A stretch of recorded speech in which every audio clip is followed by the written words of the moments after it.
Conference recording has been turned on.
We'll open the Kent County Levy Court committee meetings for Tuesday, January 19th, 2021, in Levy Court chambers of the Kent County Administrative Complex. I'll turn it over to County Administrator to read the rules for tonight as far as people listening in. Thank you, President Pepper. Yes, this meeting is being held at 555 Bay Road in Dover. However, we have availed it over a conference telephone line, and we may have callers joining the meeting. And so for that purpose, we would ask that anyone who's speaking at the appropriate time, if you could identify yourself for the record and for the folks who may be listening in. And also, during the points of the meeting where we have public comment, you see them on the agenda, we will invite the public to make comments if they're joining us on the conference line. We'll instruct them to press *1 on their mobile device, and that'll raise their electronic hand, and we'll be able to bring them into the meeting. And as an official proceeding of Levy Court, this meeting is being recorded, and all rules of order are in effect, including the Mason's Rules of Order for this proceeding, as well as the Levy Court's adopted Rules of Procedure for standing committees. Mr. President, turn the floor back to you. Thank you. Thank you. Ms. Tanaka, can we have a roll call, please, for determination of quorum?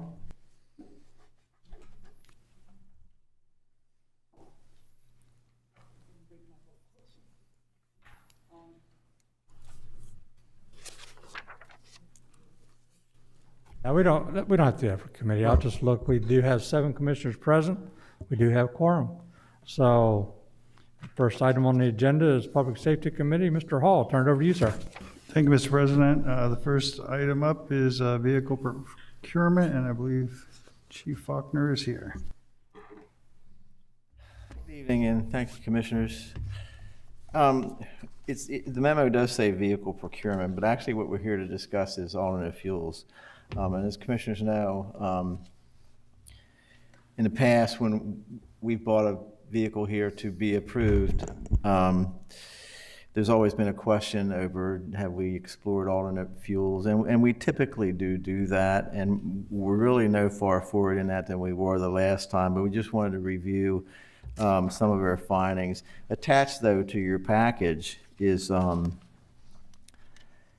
bid package that, should the Commissioners decide to waiver the alternate fuel, that would be the bid package that we would use for a Tahoe, and the Tahoe is currently under state contract. Actually, a good price for $36,423, just to give a base of what a Tahoe cost. So we looked at, there's 3 types of alternate fuels that we looked at. Electric is out because of the limited charging stations, and the fueling process it takes a while to charge up the battery, so that would be totally out for any emergency response vehicles. So then it came down to compressed natural gas and propane. The cost factor for the compressed natural gas is a prep kit that comes from the factory. It's $315. And after the vehicle arrives, it would cost $12,370 to have the conversion performed by Autoport Incorporated in Newcastle County, Delaware. The other challenge we have with compressed natural gas and propane is that the additional tank would eliminate equipment space for the paramedics. And if you look at the paramedics, just stop by the station anytime and look in those trucks. They are packed. They are literally not just the rear compartment, but the back seats are packed too. And then one of the real challenges for us in exploring alternate fuel is availability. So for compressed natural gas, the only station we would have would be Chesapeake Utilities, right next down here on Bay Road. And for propane, the options would be in Dover and Smyrna. So this would be a challenge for us in operating emergency vehicles. And sometimes Kent County looks like an anthill. I mean, you could have Harrington and Smyrna and Harrington, and there's a possibility that we could have a bad outcome by being challenged with having to refuel in a quick and efficient manner. And we did, and there may be some out there, maybe we just missed them, I don't know. But we did look kind of in the tri-state area for other public safety agencies that were for first responder vehicles that were using alternate fuels. We really couldn't find any. And some of the sources that we spoke to said that the real cost savings for alternate fuel is when entire fleets are converted. That's when you realize that. And, it's my personal thoughts and others that in Delaware, when you see perhaps DelDOT or the Delaware State Police or some of these other large organizations with huge fleets convert to an alternate fuel, then everything will drop in place for the rest of us. But for us to do it with a spotted vehicle here or there, it would be challenging to us as a first responder agency. And my thoughts are that it would be a bad outcome as a result of it. Cindy, actually, Deputy Chief Grego is here, and she did a lot of the background work on this too. So if you have any questions between the two of us, I think we should be able to manage it, hopefully. Thanks, Commissioner Hall. First, Chief, thanks for looking into alternative fuels. I appreciate that very much. I get your concern about space issues when you're adding tanks or batteries to an SUV. So in your situation, I get why you can't consider alternative fuels for that type of vehicle. Maybe this is a question for Mr. Petitdemange. We don't purchase fleet cars in bulk. We purchase them onesie, twosie. At what point do we say, just drop the hammer and start buying cars with alternative fuels and looking at putting in our own compressed natural gas station, our own propane tank or electric right here on our site or your site in order to accommodate? Because if we're only buying onesie, twosie, every excuse is going to come back. Well, there's no place for us to plug into, and there's no place to go for compressed natural gas or propane without going a long distance, which is not very conducive to run a successful department. So do we have to just make that decision to move forward and that's it? Or do we have to consider every buy, and we're always going to get those reasons for not going in that direction? If I could address, I think part of it is the size of our fleet, as Colin has indicated. We don't have a huge rolling stock here of like vehicles. We have a lot of specialty vehicles, such as paramedic vehicles, things in public works, and then we do have some number of sedans and pickup trucks that you would normally find on the road that are very common, but we don't have a significant number. And to do a wholesale swap out, we would probably need to look at the total cost of doing that, including if we were talking about installing our own fuel sources and things of that nature. And we'd probably also consider rental versus purchase and all that. There's a lot to consider if we're going to do a complete overhaul of a fleet and phase out what we have right now. But you're right. I mean, you see it every year. We kind of try to get as much as we can out of our vehicles, and we're purchasing small quantities each year based on need, really. In Colin's case, they put a lot of miles on those SUVs, so we have a program to kind of cycle. We try to get 2 a year.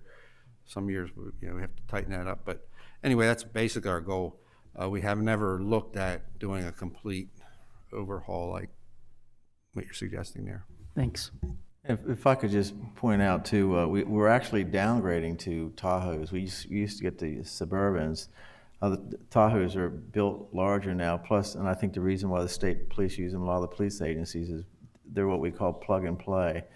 They already have the connections in there, so you put your lights on, you kind of plug them. It's not quite that simple, but they're easier to convert a Tahoe than they are the other Suburbans. So I think this is the first year we're actually slimming down to a Tahoe, but we're not losing compartment size.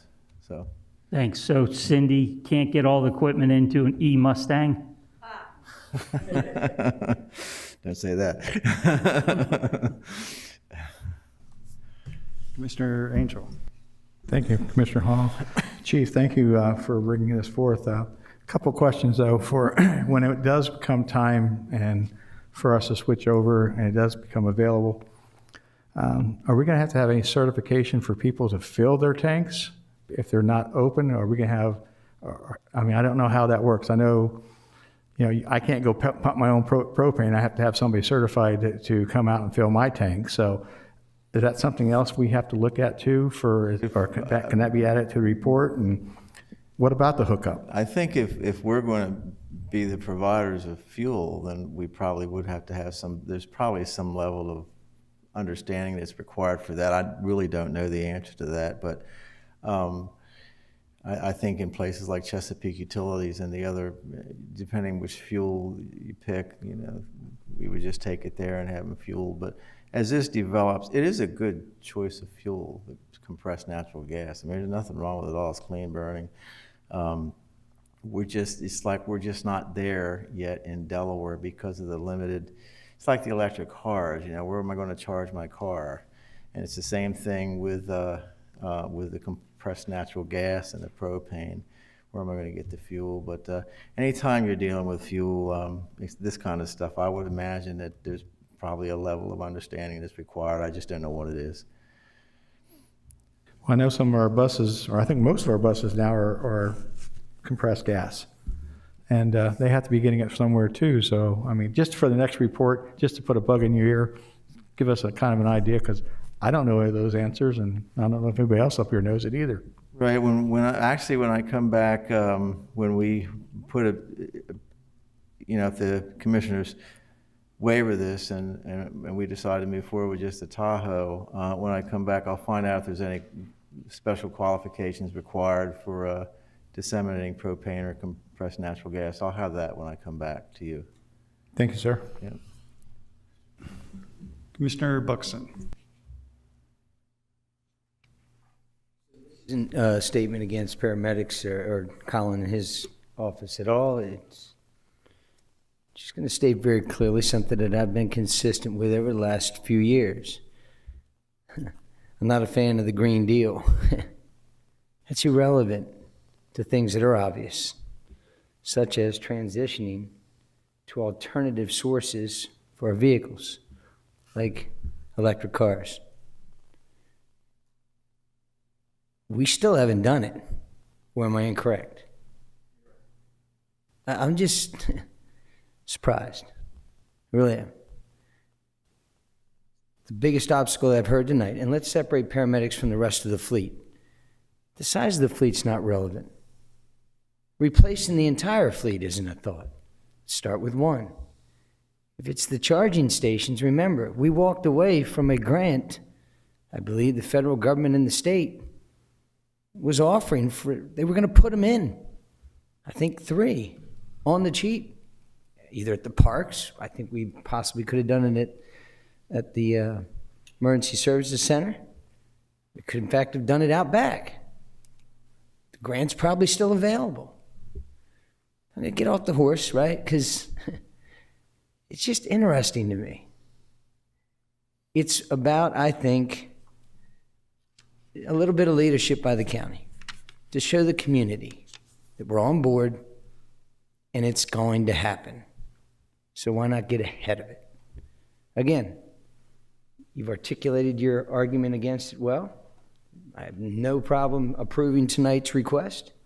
I'm just saying there's a mindset mentality thing that I think needs to begin to change eventually. That's it. All right? I'm not right. I don't think I'm wrong either. I'm just throwing it out there. All right. Thanks. Thanks. Before I get to Commissioner Howe, just to follow up, I mean, in my limited view, we have X number of specialty vehicles and Y number of sedans and non-specialty vehicles, and we should be able to parse those into 2 pools, and just for sedans and non-specialty vehicles, the policy should just be as we do them one by one, acquire them under those circumstances, and then we don't need a waiver for specialty vehicles because we just realize that they're exempt until such point that Delaware's got the infrastructure to support that. But anyway, Commissioner Howe, have a question? Well, I'm just curious, how much more economical are these compressed natural gas vehicles in comparison to the regular fuel we use now? For instance, on a Tahoe, just a regular Tahoe, if it got 18 miles per gallon, how would that compare to natural gas? Would it get more or less or what? I believe it's very comparable, but I think, Cindy, do you recall? Fuel savings was only about 10 cents a gallon. I'm not sure about the mileage. Because once I checked into solar panels, right, and it was like $30,000 to save me $100 a month, and it would take forever to break even on that. And I'm just wondering if, in the midst of this frenzy to reduce emissions, we forget other factors too. You still got to pay for it. And I'm having a hard time finding comparisons, that would make a sound argument for them other than the emissions. Do you have any comments about that? Commissioner Howe, Okay. thank you, Commissioner Howe, for the comment. I have the floor. What I've seen about compressed natural gas, and one of the selling points of it is, over time, it's demonstrated a very stable price point. It's not influenced by supplies like fossil fuels. Other fossil fuels like gasoline and things like that are very volatile, and or have been, particularly when we're relying on foreign oil and stuff like that. So, that's been one of the things that proponents of this push is that where it's kind of almost a very flat line price point. Gasoline goes up and down and up and down and up and down, and then the other thing, of course, you mentioned is the emissions, cleaner burn. So the environmental aspect of it is what is also. But as Colin has pointed out, this adds some cost to the initial investment. And just want to say, Colin's like the first one to come forward with this. Based on some discussions we've had, I've put all the department heads on notice. Basically, I didn't think it was going to play out quite like this. I kind of suggested to Colin that he needed to build into his RFP an alternative. When you bid it out, you say, here's, we want a Tahoe and here's the specs, or the equivalent with compressed natural gas, and tell us what the difference is.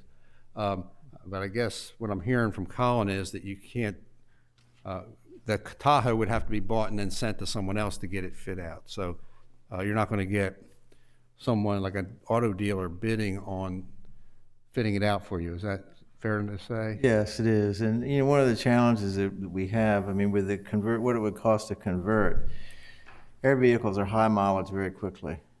By the time we realized we had a saving, we would have gotten rid of it several years, would be my guess. We would never realize the savings as it currently comes to us, in order to convert the vehicle, add that to the cost, and then to actually realize the saving. By the time we realize the savings, I don't think we'd even own the vehicle anymore.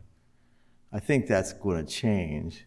There's clearly a trend nationwide to, especially the green energy, to burn cleaner and smarter. So I think at some juncture that the major manufacturers will start developing these cars off the line to burn the alternate fuels.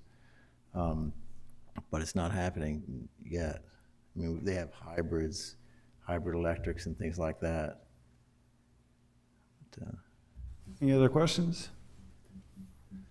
Any public comments?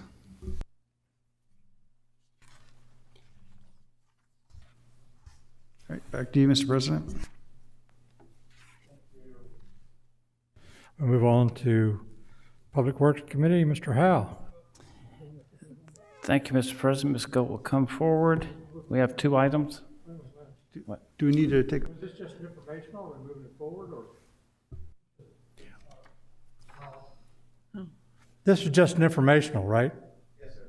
So we're not moving it forward. Okay, thank you. So with no public comments, the committee is adjourned. We'll move on to Public Works Committee. Mr. Howe. Ms. Gold, we have two items. You can start off with number one. So the first item tonight is the chemical contract for ferric chloride with Camara Water Solutions. We're looking at change order number 2, contract extension and unit price change. So the department is recommending an extension of the ferric chloride contract for 15 months for a unit price of $593 per dry ton for purchase of ferric chloride. Ferric chloride is used in the treatment process, both liquid and solid sides at the plant. The majority of the chemical is used in biosolids to condition the waste sludge to prepare for dewatering. The existing contract with Camira was awarded on March 13th, 2018, and then it was extended for 1 year previously through March 31st, 2021. The current price is $573 per ton. Again, what we're looking at is a price increase of 3.5% to $593 per dry ton. The funding is going to be operating revenues from FY21 and FY22 sewer fund operating budgets. And that completes the presentation. All righty, any questions about that? Ordinarily, we renew these contracts yearly, do we not? That's correct. We're looking at 15 months in this case, which will bring us to June 30, 2022. Okay. It was an issue when we were reviewing the budget that I wanted to know how much we were going to be spending and estimating. And we found that in the past, the percent increase has been unpredictable. So this allowed from the budget purposes to more exactly budget the correct number. Very good, sounds good to me. Any questions or comments? All right, we'll go for the consent agenda. All in favor, 7 up. I might add that June 30th is my wife's birthday, and I'm going to tell her that in memory of her, we have a change order for ferric chloride, and I'm sure she's going to be tickled pink. So you contributed greatly to her joy.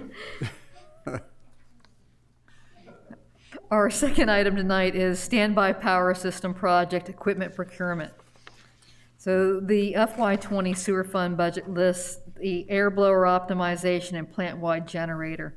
So initially for funding, these projects were grouped together with the nutrient upgrade at the plant. The blower and generator weren't necessarily part of the original project, but they were added later. So we use a funding strategy to use DENREC funds for equipment purchase, and we use USDA funds for installation. This allows us to avoid wage rates for the entire project. So we're continuing to use that strategy for this project. With the USDA funding, 30% of the total project cost can't be from USDA. It's mostly because the city of Dover is considered non-rural. So for that match, that is why we look at DENREC. We could also use county funds to provide that 30%.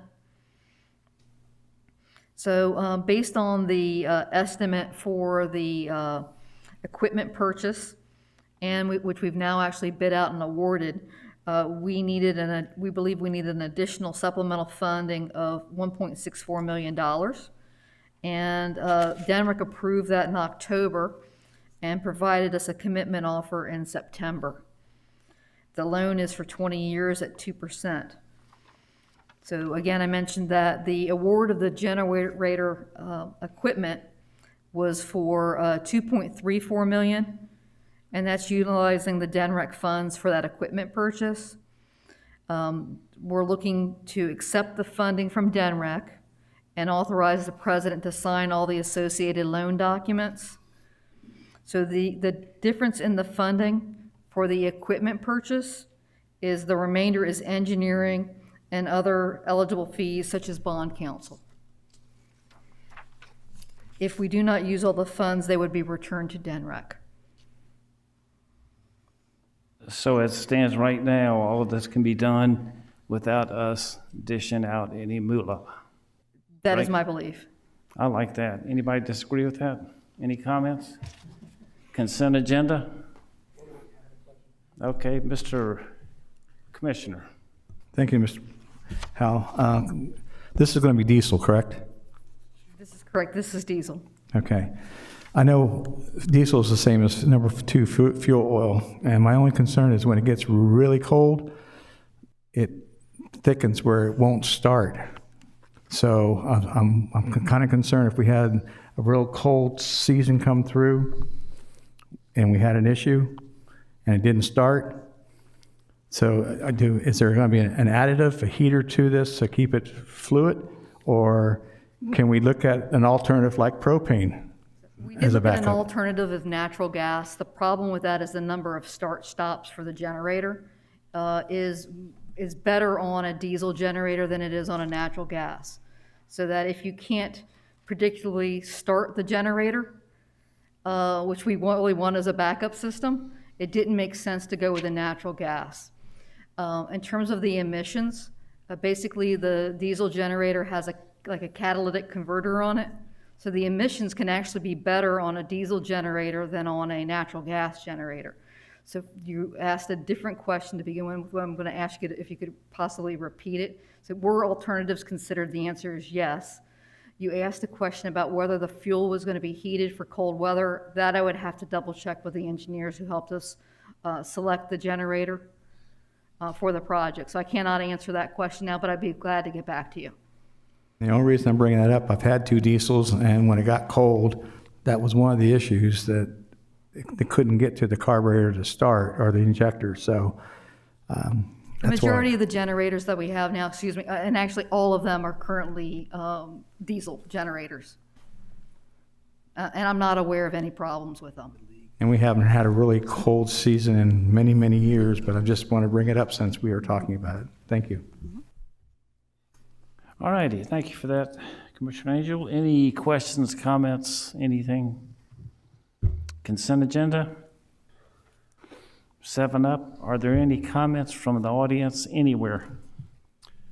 If anyone online wishes to speak on either of these items or on the phone line, star 1 on your phone, and we'll bring you into the room. Good. Mr. President, back to you.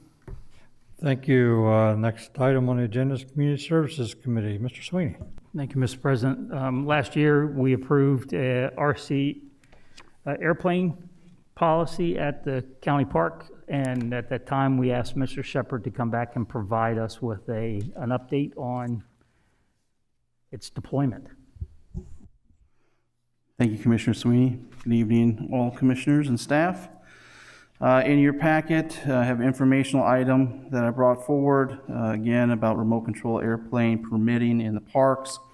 I have attached our membership report, and the term membership is just what our system calls it. It's not a membership. It's just kind of how we use a workaround in order to control and handle all this information. You can see clearly that there are 5 people that are on that list, which means there are currently 5 permittees who can operate remote control airplanes in county parks. Reminder that those parks are Big Oak, Browns Branch, and Kesselring. Only those 3 parks. So you can see that on the membership report, there is an expiration date. As part of this program, we will only give a permit for the length of their AMA card. So if their card expires, so does their permit. For example, here, number 4, that permit expires at the end of February. So we'll be making contact with that individual in order to re-up that permit and make sure that they're good going forward. I've had one other contact here recently for another permit, just working through that process, making sure that we have all documentation. It is a little bit harder, you know, when the rec center is not open for people to come in and email, and it's not perfect for everybody in the county. So we're working forward trying to get that person a permit also. As far as enforcement or any other issues, I can't think of a phone call that I've taken or a staff comment that there's been any kind of problem with negative interactions, not only with the community, but with other park goers. So at this point, I think that the program is small and it's working well, and there's nothing other than that to report. Any questions? Thanks. I don't see any questions, but how many permits have we done? Just 5. Just 5. Any recently? There's just one person in the queue right now. We're just working on getting his AMA card. And once we give them a permit, how long is it good for? It's good for up to 2 years unless their AMA card expires before that. Thanks. Commissioner Angel? Thank you, Commissioner Sweeney. Since we're not having an issue, is this something that needs to be brought back annually, or can we do it biannually, or just when there's a problem? I just want to bring that up to the committee, because it seems kind of, for 5 people to have this discussion, there's no issues. I think it's up to you. It doesn't take long to redo this report. It's your time as well as mine. I'm okay with coming. I hope you guys like seeing me every now and again. Once a year, it's good. So I'm okay if you're okay. It's pretty simple. And it's good to know every now and again if there are any issues, we can talk about it on a yearly basis once a time, just to update ourselves. Commissioner Maston? New to this. Number one, this is certainly not a revenue generator. And I guess I have to ask the question, is there specialized training that's required to operate a remote control airplane? And the other issue is, the only reason we're tracking this, is it because of a potential liability issue? I mean, I always look at it, what's the win-win here? And because I don't know, it looks like it's make work. I mean, is this something we really need to do, or is there some reason why we did it? Yeah, as far as just to answer the first question, which was, do people need specific training to operate? The answer is that we've required that they have an AMA card, which is the Academy of Model Aeronautics, which is a national organization that tries to forward the mission of people operating these things recreationally. So I don't think that there specifically is any training involved with that, other than that, there's a list of, rules and regulations that they, say that they're going to do. It's a level of responsibility in a sense, but I don't think there's any technical training involved. The second part of your question again was, what was that again? I'm sorry. No revenue stream, obviously. Yeah, the and then permits the other are part free. is it a liability issue? Is that why we were do tracking this? it. Yeah. So I think that there was some concern that maybe it would get out of hand, and that would create additional issues in the parks.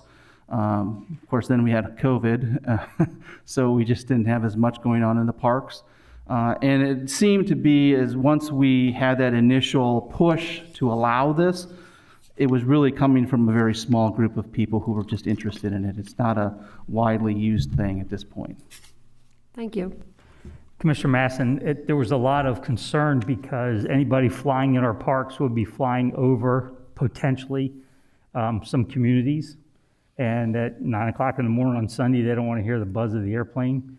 We're also within X number of miles of Dover Air Force Base, and us making them get a permit allows us to make them aware of that so they can't lose sight of the airplane or vehicle that they're flying to where it impedes on Dover Air Force Base flying space. Understood. Thank you. Thanks. Any other questions for Mr. Shepard? Seeing none? Thank you, Mr. Shepard. Appreciate the information. Any comments from the public? If anyone's on the line and wish to speak on this, press star 1 and we'll bring you in the room. We're seeing none, Mr. Sweeney. Thanks, sir. Back to you, Mr. President. Thank you. Next item on the agenda is the Administration Committee. Mr. Angel, Chair. Thank you, Mr. President. Mr. Petimage. Thank you, Mr. Vice President. When we met on the 5th of January and had our organizational meeting, you adopted rules of procedure. And when we brought the rules of procedure forward, there were a few comments that were offered that requested some modification to the rules of procedure. So what we've done is we've adjusted both the business meeting rules of procedure and the standing committee rules of procedure so that the language is consistent between both documents. And essentially there were 2 items that were brought up. One dealt with situations where neither the president or the vice president were available or here to conduct certain aspects, such as assembling the agenda.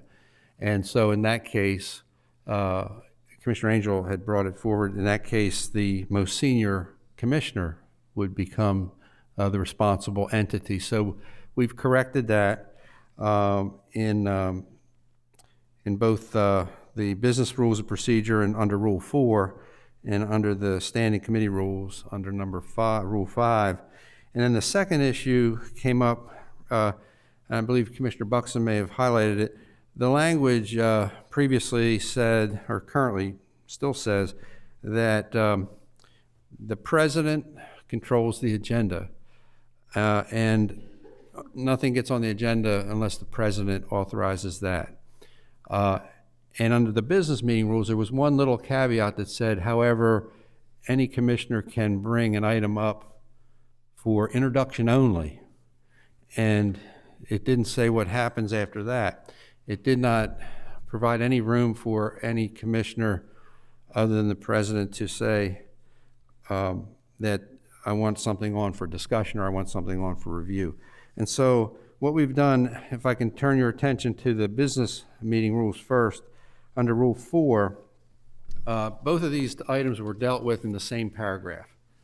Okay, and so under Rule 4.2b, what we're proposing here is striking language that says that that the items on the agenda shall be determined by the president only, and adding language in there that makes it clear that in the absence of both the president and vice president, the most senior commissioner shall direct the preparation of the agenda, and that the agenda shall include any offer or any item offered by a commissioner for discussion, review, or introduction, taking away the restriction of introduction only. So that means any commissioner, if they, in advance of the agenda preparation, said, hey, I'd like this item on the agenda, it would get on the agenda.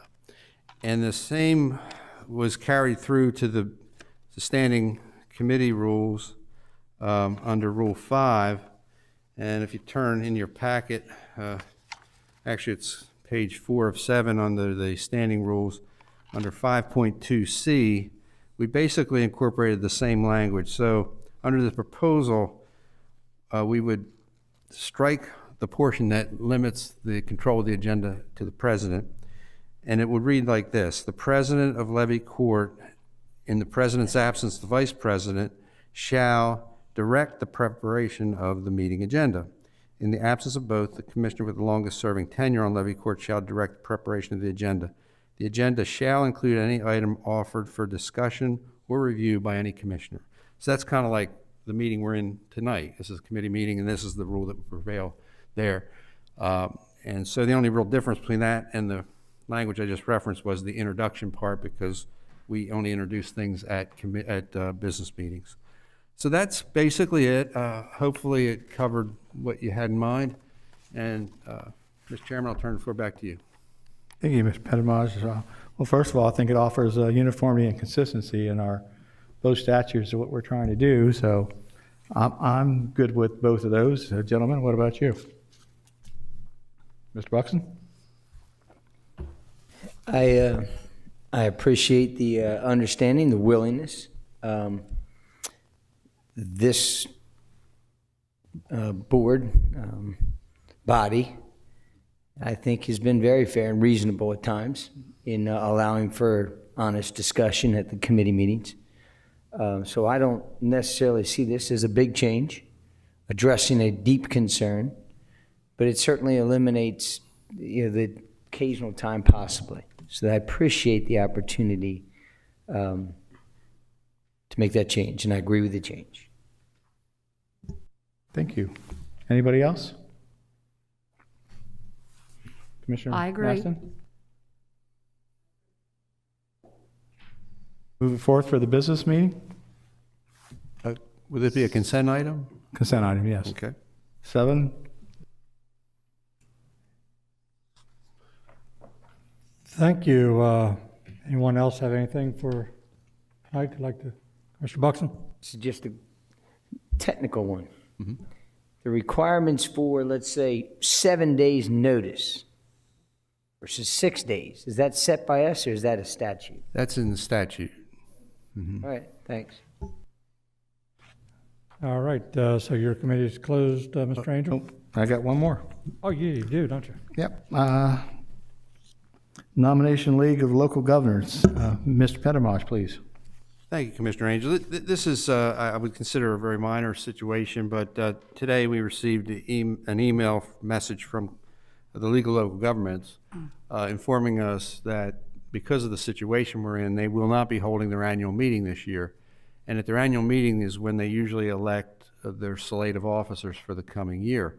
And so what Mr. Luff has done is he sent out a memo, which I believe each one of you received. It kind of looks like this, has their blue seal at the top.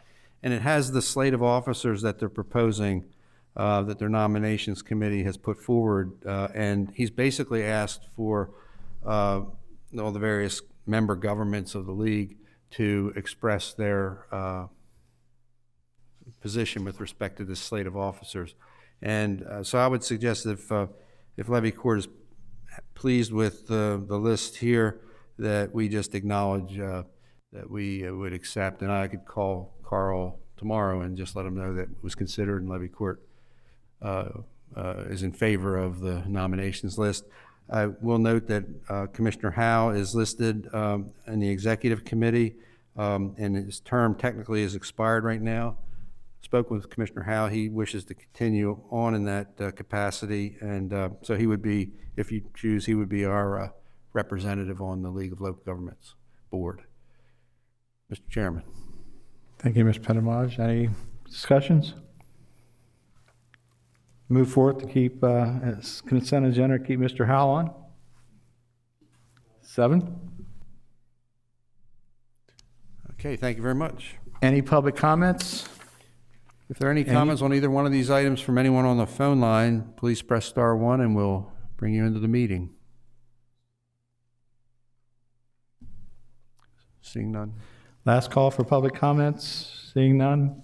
Back to you, Mr. President. Thank you, Mr. Angel. The next item on the agenda is Finance Committee. Mrs. Maston, Chair. Thank you, Mr. President. Mr. President, on the agenda tonight is the ordinance C-21-02, ordinance authorizing the issuance of a Kent County general obligation bond in the amount not to exceed $1.64 million for the plant-wide power backup project and authorizing all necessary actions in connection therewith. I believe Mrs. Gold is here to discuss or to answer any questions you may have.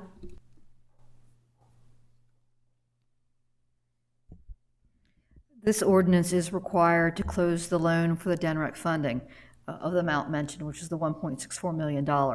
It was prepared by bond counsel, and it's for the supplemental funds for the project, and the funds are going to be used for the equipment for the project. This is a formality that must be followed in order to close that loan. And with that, following county procedures, it needs to be introduced and have a public hearing. We're looking at an introduction date of January 26th and a public hearing date of February 9th. And that concludes the information, Commissioner. Any questions from the commissioners? Any comments from the public? If we have any members of the public wish to address this issue, please press *1 and we can bring you in the room.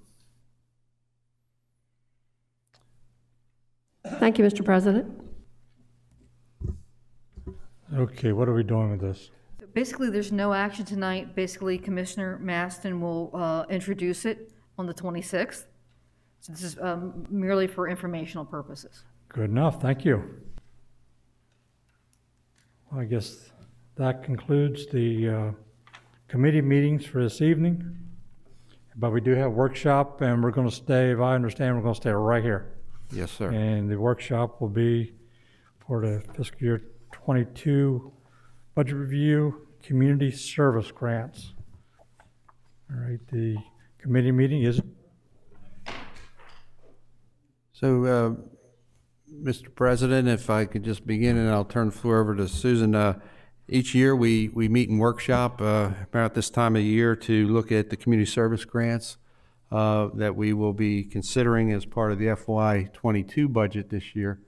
And The grants were due to be submitted back in December, and we did receive the typical number of grants, and we have a stack to look at if we need to, and Mark's got them up on the screen as well if we have any specific questions. And Susan and I did meet last week to go over each one, and for those that we had all the information, we made a recommendation to you, and I believe you received that in your packet. Kind of looked like this. There's several tables in there, and I think they're going to pull up the file that has all the applications in it. Next, Marshall. yes, sir. Two things. I want a couple things. Number two, my apology. This part. It's all good. It's clearly identified. Continue when I saw where it looks like it's always executive session. Oh, okay. It's not relevant. It's on me. Other than the fact that I need a little better understanding. I did jump on it while we were sitting here. You mentioned, I believe, and I've got to get glasses. Again, that's all me too. Unless there's brighter light. That quite a few have not or failed to turn in the applications. Is that right?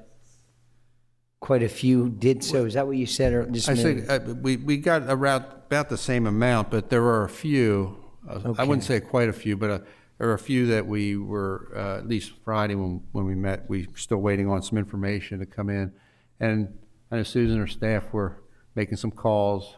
I made a couple of calls myself to see if we could get the information, and so yeah. All right, so it's not half, it's a few. Typically with those few, when it's traditional, we'll give them some leeway time. We won't make a decision tonight, we'll wait to see if they complete the app. Is that the plan?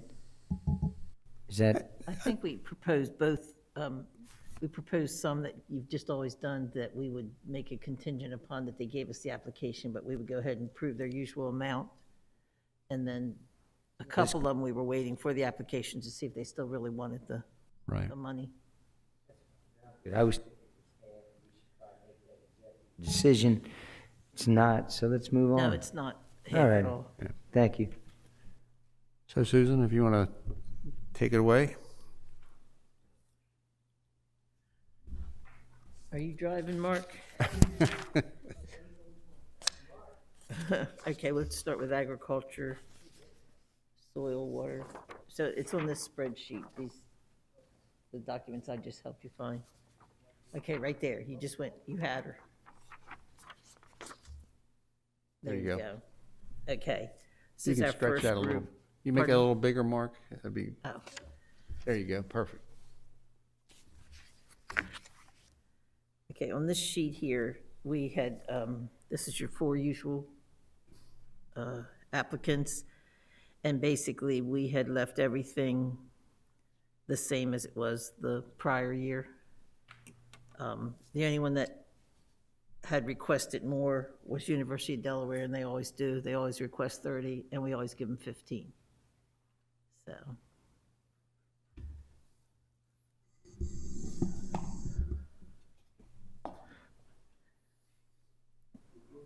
So, can you hear now?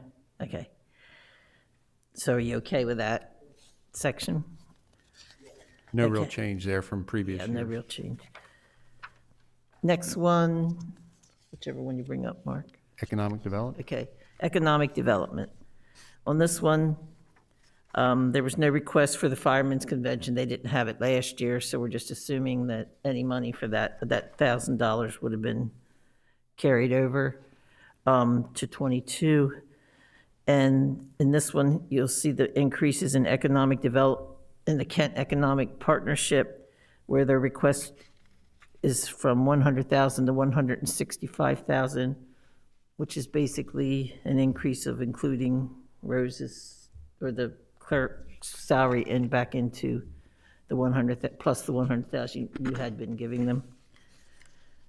We left the other two the same, the Kent Visitors Bureau at 10,000 and the Community Service Grant Promotional Grants at 15,000.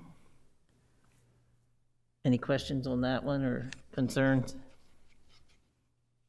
Commissioner Angel? Or, Thank you, Susan. I don't know who's calling him. Sorry, Mike. On the Kent County Visitors Bureau, is that tourism? Yes, it is, I know we dropped them from, what, 25,000 down to 10. over to 10 now. I know they're getting to the, I'm coming off that board, but Ms. Masson's coming on tomorrow. And I've always been a proponent for tourism because it is our greatest economic development. And they're getting to the point now where they're going to start needing more money, as like it was in the past. They weren't as, they hid some money against us, I guess you could say. Well, they've now redeveloped, rebranded, and used most of that up. And I think Ms. Masson can adjust that tomorrow, which I'll talk to her tonight. But is there a possibility, in case they do need more money, that we could look at bumping it up a couple thousand? Well, I would say that obviously you as the commissioners can do anything you want that way. So anyway, but the answer right now is they only asked for 10, and that's what we gave them. And maybe if they have new programs or something, they want to come back to you and something you're willing to, support, then maybe that would be the case. But that's what their application asked for, was $10,000. Okay, I know I missed one meeting. That could have been the discussion about that. So 'cause I've always been a proponent for them ever since I've been on the board. Oh, yes, so. definitely. But thank you. Ms. Masson? Yes, I talked to Mr. Bradley last week when we met, and just aside, there's a good possibility he may be coming to Levy Court because they may want to relocate. So he indicated at that time he may need a grant. Okay. Any other comments on this? Are you okay to move forward with this as it is, or? Pardon me? Oh, okay. All righty, Mark. Okay. Public safety. This is the fire companies. And basically, this shows two lines, American Legion and the volunteer fire companies. When we do the allocation in the end, we do divide it out by the formula that's presented by the Firemen's Association, but for right now, we wanted to stress the point of just combining them together to show you that you're jumping up to the $1 million and moving it up like you had semi-agreed to try to do, a few years ago when they made their presentation. So this is basically a $50,000 increase, and we've been kind of doing that the last few years, $50,000 a year, not every time, but kind of. I'm happy to see this $1 million here for the fire companies because obviously my husband's a member of 2 fire companies, a life member of 1. And this year's been the past year's been a particularly hard year for every fire company because there is no fundraising going on. And that's where they get a lot of money from the ladies' auxiliaries to give to the fire company to buy that additional equipment. So if ever there's a time, this additional, $76,000 is going to come in handy. It'll be this year. Thanks, thanks, President. So it's an extra $50,000 divided by 19 companies in the fire company and the ambulance service? Yes. Okay, so like Commissioner Maston, a lot of the problems that I'm hearing from fire companies that they've lost so much income. I don't want to add to this, but if we get close to the end of the budget year and it looks like we might be in better shape than we thought we were going to be, I'd like to hold out the thought that we can give them a one-time grant to try to get them through their losses from 2020. I don't want to increase this because this is an annual grant, but maybe a one-time grant just to help them get through at the end of the year. Did you have any amount in mind? No, I've talked to a couple of them, and they've told me they would get me reports of 2020, but we're only 2 weeks past 2020, so if I get those reports by the time we're really into heavy discussions about the budget, I'll share that with the Levy Court commissioners. Mr. Commissioner Sweeney. Sir? And look, I have 7 fire companies, so I want to do everything I can to help, but I need to appreciate 2 things. It's a big number, it's an annual number. Secondary costs associated with EMS services, that's what's really become problematic across fire service. These fire companies, I think maybe all of them, have really done a really good job of budgeting money and putting money away long-term to manage maybe some of these crises. So we've got a couple streams going. We've got the current funding. We've got to deal with the crisis and maybe a shortfall, but then we've got a bigger picture of how to manage some operational costs potentially. So before we start putting numbers out, probably what we want to do, before we have an individual commissioner like me say something, probably want to meet with some of these, let's meet with some leadership and let's get a little better understanding of what's going on, right? Before we jump out and start throwing money there, because we all want to help, all right? So I heard you say something about you looking at a number. I would just say hold off for a second and let's get a better understanding across the board. Yeah, I only have one fire company in my district, but I talked to 4 of them. Yeah. And they've told me what they've told me they have losses, but they haven't shared what, because they haven't done their budgets. Look, I was annual. So as soon as they get that done, then you're right. I think that you're absolutely right. We need to sit down, talk with a few of them and see what I was in an looking at. office today having this conversation. I was in one week ago. I never make promises I can't keep, and I never make promises for you guys and lady. All right, what I tell them is I get it, but it's a big thing out. There's 19. We do one for one, we do one for all, and not everybody's the same, and we've got to figure this out. And we are definitely, we are. Let's face it, we probably are going to be looking at some, well, we already are, some significant increase in costs. So, talk too much. Yeah, that's all I would suggest. That's what I told the group today. Let's have a conversation. You guys help us figure this thing out, and then we can tell you what we can or can't do. But don't do it individually. I don't need, in my opinion, I don't need Bowers telling me what they need versus not knowing what then thinking I don't need to know what South Bowers does, because it's going to come together, right? It's going to come together with Frederica versus Milford. I need to work them all together. Anyway, enough talk. Thanks. We'll hold that thought open. So we're good with that for right now? If I Okay. could just, Mr. President, just a little bit of a frame of reference. I think it was probably back in 2009, we met with the fire companies, and there were many years where the county kind of had a number, and that was the number we held to for a long time. It was like $365,000. And the fire companies at the time said, look, there was a lot of meetings, but they laid a goal out to us of 1.2 million. And so we said to them then, we can't jump to that number, but each year we will try to move the ball a little further to get to that. And so we're getting close to that goal. And as Susan mentioned, we've been trying to add like 50,000. A few earlier years we added a little more, like 100,000. And we've, I think in 2009, FY19, we did 25,000. But we've been trying to hit that goal of 1.2 over the course of many years now, since 2009. We're getting close to it. And I know that the folks I talk to in the fire service, and they appreciate the effort, as they share that with us. They just appreciate that we've stuck to the plan and tried to do something every year to get to that goal. So that's When I was here in 94, 95, 96, 97, 98, we gave the 376,000. And then when I came back in 2010, we were still giving $376,000. So I think we've done a great job of getting to that $1 million point over the past 10 years. And we're working towards that goal that they set, and the 1.2. So I think we've done a good job, considering how long we were stagnant, giving them increases. So, Mr. Pepper, in dealing with some of the numbers today, if I'm correct, it's $370,000 in FY20 that we dispersed as far as the surcharge. Yes.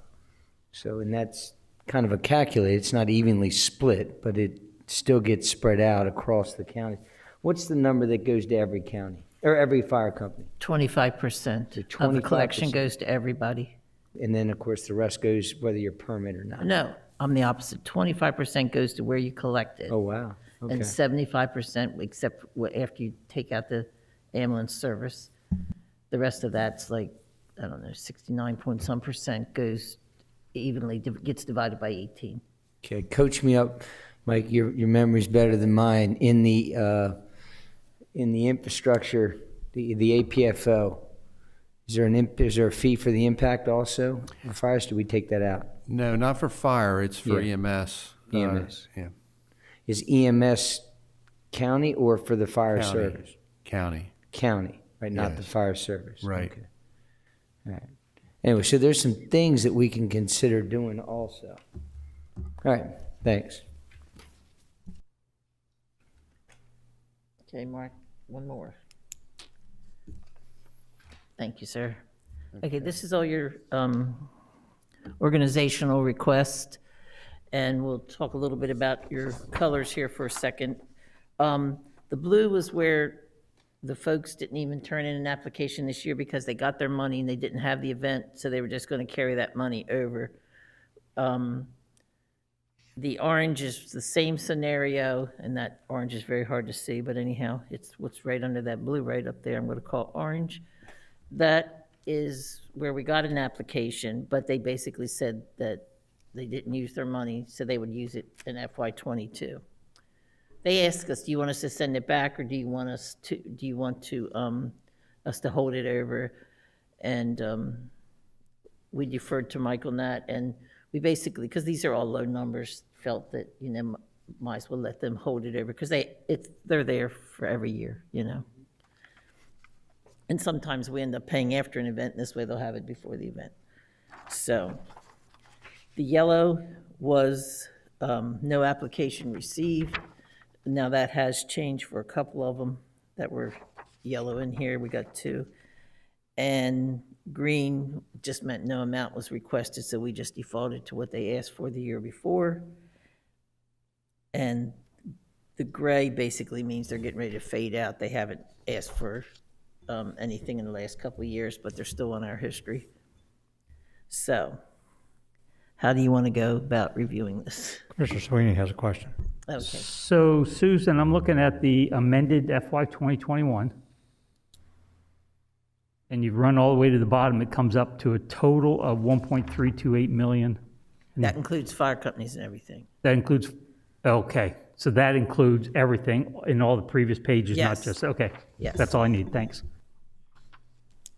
So, Mr. President, what we've done in the past years, we kind of just go right down the list and see if there's any that are there are concerns with, or, if there aren't, we just kind of give a thumbs up All or right, start nod. number 1.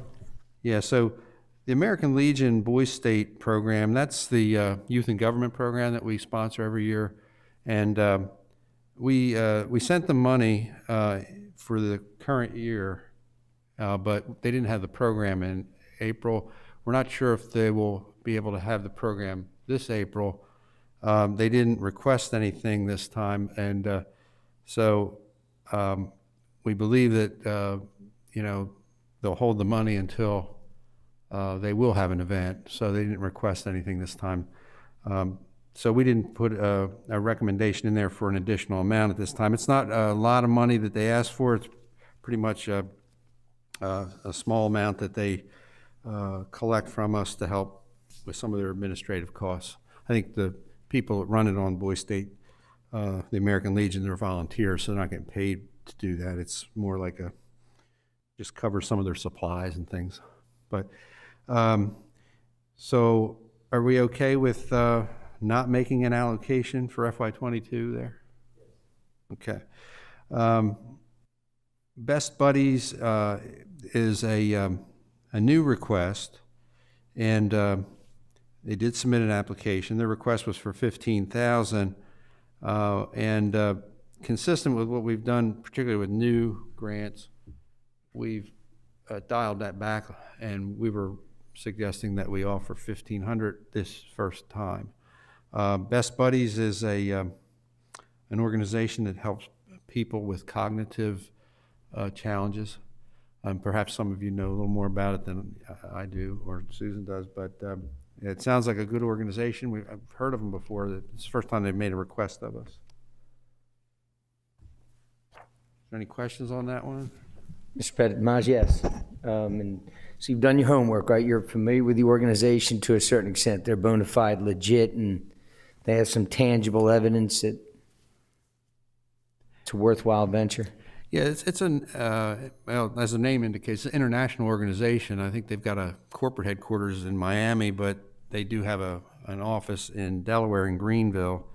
And they basically, it's a 501c3 nonprofit, and it's basically a volunteer organization that works to provide one-to-one friendships, integrated employment, leadership development, and inclusive living for individuals with intellectual and developmental disabilities. Yeah, that's. For my friend, no worries. They also, in their application, listed a number of local schools that they work with, and there were a number in Kent County that were on the list of schools that they have a presence with. So. Everybody okay with that? It's 1,500. Okay. Looks like it's okay for now. All right, Boys and Girls Club of Delaware. We've been providing $15,000 for a number of years. As you know, they are our partners at the Kesselring property at the Recreation Center. And but they requested $25,000, but we're recommending that we keep to our number of 15 for this upcoming budget. They normally request 25,000, don't they? I believe. Yes. I believe so. Yeah. Yes, And we normally give 15. yes.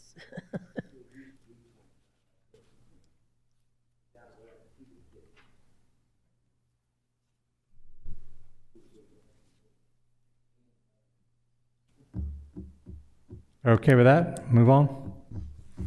Okay, move on.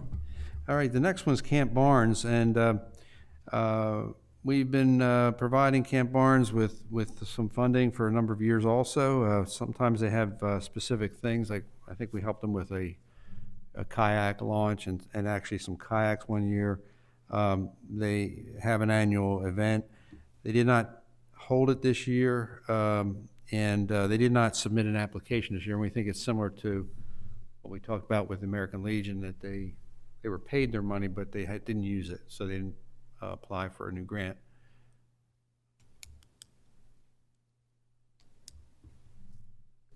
Okay? Are we okay with? I think so. Okay. All right. Caroling on the Green. Everyone's familiar with Caroling on the Green. This year, they're requesting 500. However, this event didn't happen this year because of the situation, and so that's kind of why it was highlighted in an orange color, that we're not sure if we're going to be fair, or should we not withhold this one this year because of the others that didn't hold their events. But they did get $200 in the current budget year.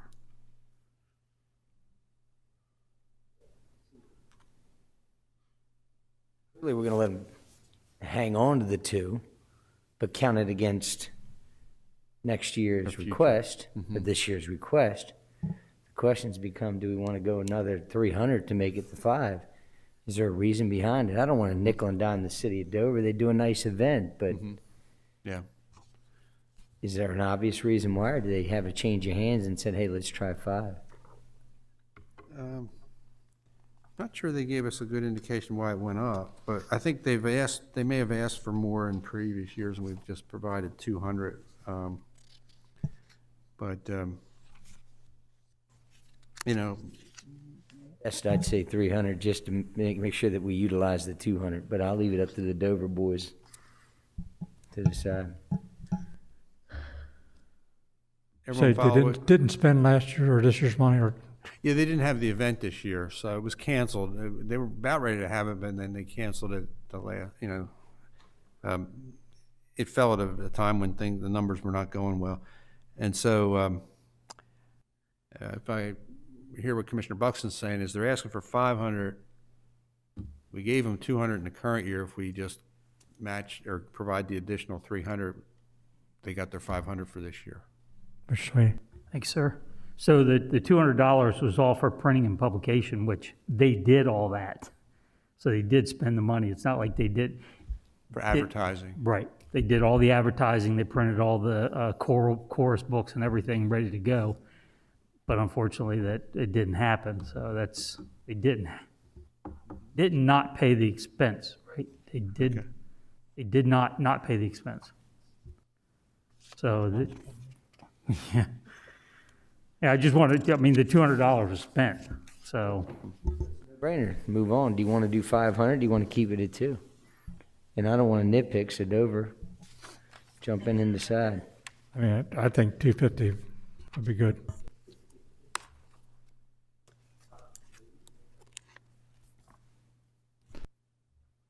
Did I hear 250? Excuse me? Excuse me? 250. Everybody okay? Okay. Or 250. We need to invite Mr. Jester here to auctioneer this. 250, okay. All right, the next Central Delaware Chamber, $1,000, actually asking for $1,500. This is for the Leadership Central Delaware program that the Chamber runs, and name speaks for itself, but it's basically about a 9 to 10 month program that several of your department managers have been members of different classes of the Leadership Central Delaware. It's a good program, and we've been in a habit of providing them a $1,000 grant every year to help pull that off. And we're recommending we stick to that $1,000. Any comments? Okay. Seeing none, move on. All right. Central Delaware Habitat for Humanity. Again, everyone knows Habitat. We provided last 2 years $2,500 toward their work, and this year they've requested $5,000. We're recommending we hold at our $2,500. And I'll also remind you that almost, I would probably say, all of the units that they've built have also benefited from our downtown development grant program, which provides an additional $1,500 per house that they build. So that's something that otherwise can go under the radar, but Levy Court does provide that to Habitat. And when they have their annual banquet, we support them then too. Yes, you did buy a table, even though it was virtual this year, I think at their annual event. That's correct. I'm okay with 2,500. Anybody else have a different number? Move on. Very good. All right, the next one, Central Delaware Housing Collaborative. I wasn't able to make contact with Dan Hoftailing. Several of you may know Dan. Dan was a professor at, perhaps Mr. Hall knows him. He was a professor at Del Tech for many years. When he retired, he got involved in, he basically created a nonprofit organization to help house low-income and homeless people in Central Delaware. And so here we did not receive a request this year. And Susan, did your staff tried to reach them? Yes. Weren't able to get them? No, we still haven't had any contact from them. Yeah, so not sure what we wanted to do with this one. Commissioner Angel, did you?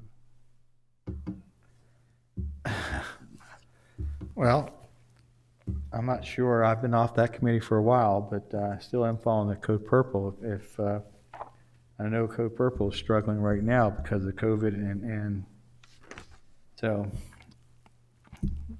whatever the commissioners want to do, I really can't make a recommendation on this one.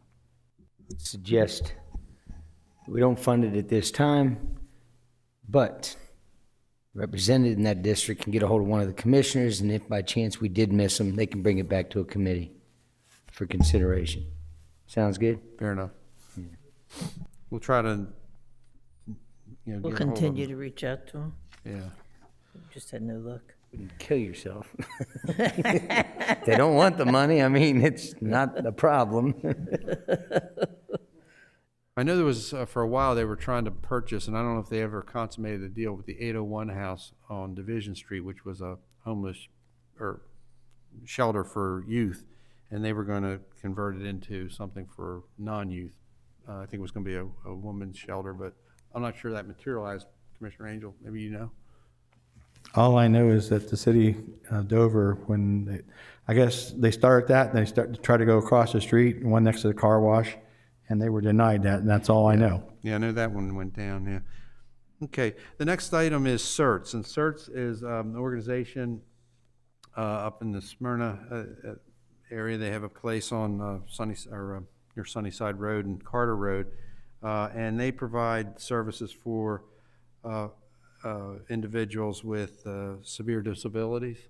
And this was one that former President Banta was very close to. And so we've historically been providing them with a grant, and for the past several years, it's been $1,500. And that's what we're recommending. Okay? Okay. Okay. All right. Milford Chamber, Greater Milford Chamber, and this is $600. And this one is for promoting.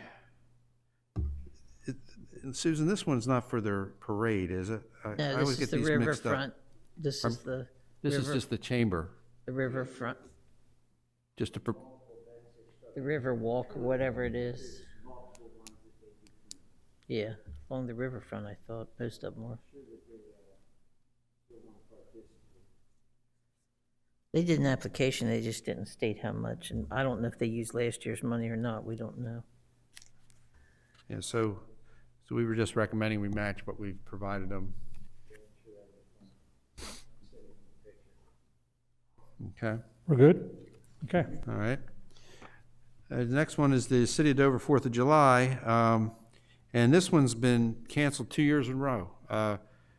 The year prior to COVID, it was rained out, and we had given them a grant for that year, and so they didn't request one this year, and so that's why we have a little divot there under 21, and now we're here, and they haven't requested one again, and we just believe that's because they weren't able to hold the event. They still have the money.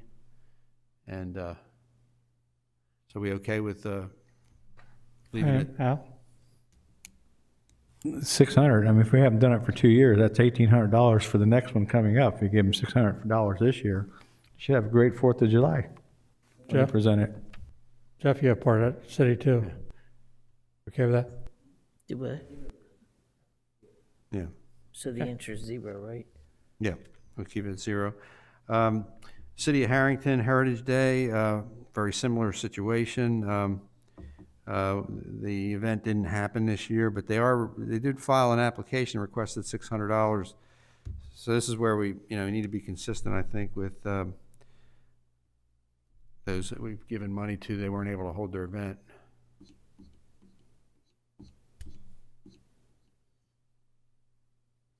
Glenn? No problem? 0? 0, okay. 0? Okay. City of Milford Community Parade, same situation as what happened to the Dover fireworks. This one got rained out 2 years ago, and then COVID this past year. We okay? 0 there? Yeah. All right. Code Purple of Delaware. Current year, we provided $1,000. That was their first grant through this mechanism that Levy Court provided. This year, they've requested $5,000, and Susan and I kind of went back and forth. Obviously, great mission here. The participation in Code Purple in terms of the number of venues and shelters has declined significantly. And the church on East Division Street or Route 8, the Maranatha is like the only shelter that's going on right now. And so we arrived at $3,000. Is that fair? Well, based on what I know of Maranatha and People's Church, they've had 3 of their intake people come down with COVID. So they still have backup people, so they could use the money to keep the program running. So yes, 3,000 would be fine. Okay? Okay. All right. DAPI, the Delaware Adolescent Program, everyone familiar with this? This is, they provide services to youth who are expecting birth, and we've been providing $1,000 for a few years running now. They did submit an application. It really wasn't filled out properly, but we think that we want to stick to the same amount we provided. It's a good service that they provide. Everybody good? Yep, we're good. The Delaware Ag Museum, $2,000. It's pretty consistent. Yeah, I know they're struggling, mainly because of COVID, so I think that's a good investment to keep them open. Okay. Delaware Crime Stoppers. We've been in the habit of providing $500 to this organization. Susan, they didn't submit an app this time, No, right? they didn't. But we thought we've been doing it for, the history has been that we've always provided this and thought that perhaps Levy Court would want to continue that. That's money well spent. That solves a lot of crimes. Okay. And Delaware Envirothon, this is the high school youth environmental competition. High schools have different teams. They compete against each other, and then there's a statewide champion, and that champion goes on to win or to pursue on a national level. And we've always provided them the $300 for the past several years, and they put it to good use. Recommending that we continue that. Okay. Good. All right. The Delaware FFA, Future Farmers of America, and $900 it is what we provide them, and recommend that we stick to that amount. All good? That? Okay. And Delaware Senior Olympics, $500. Again, similar situation. We've been consistent with that amount over the years. Delaware State Housing Authority. This is to help fund a program that they instituted a few years back. It's an online housing assistance search tool for low and moderate income people. And they seek funding from Kent County, Newcastle County, Sussex County to help support this online tool.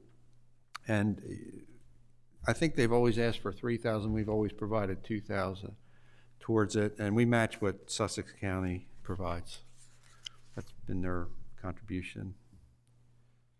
So that's our rationale. We good? Okay.